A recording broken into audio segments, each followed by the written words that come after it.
Why do democracies keep electing the wrong leaders? Well, there's a 2,400-year-old warning about it.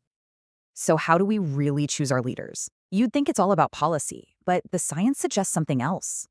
70%. That's how often people correctly guessed election winners, just by looking at them. Researchers showed people photos of candidates for just 1 second. No names, no policies, just faces. They did the same with kids, asking them to pick a boat captain. And you know what? They predicted the winners too. Now, this isn't a new problem. A guy named Plato saw this happening 2,400 years ago in Athens. He came up with this brilliant metaphor, the ship of state, to show democracy's biggest weakness. So who does the crew pick? The confident amateur, every time. And yeah, the ship sinks. Plato had a name for these guys, sophists. They were masters of persuasion, not truth.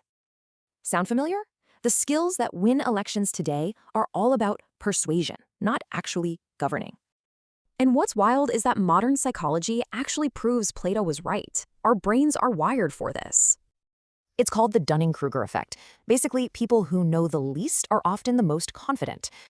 Plato said democracy runs on doxa, or gut feelings, because it's easier than episteme, real, hard-won knowledge. Think of it as System 1 versus System 2 thinking. Our brain defaults to the fast emotional choice. We also go for things that have nothing to do with leadership, like being taller or having a deeper voice. But here's Plato's darkest warning.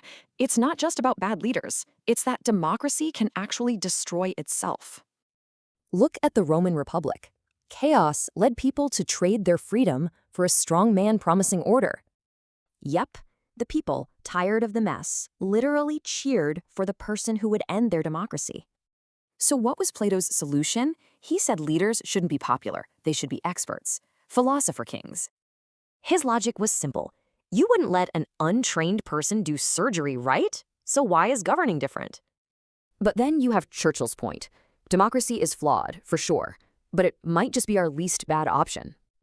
The problem is our brains evolved for survival, not for analyzing complex policy. It's a total mismatch. So, are we trapped in a system our brains just can't handle? Knowing the trap exists is one thing. Escaping it is another.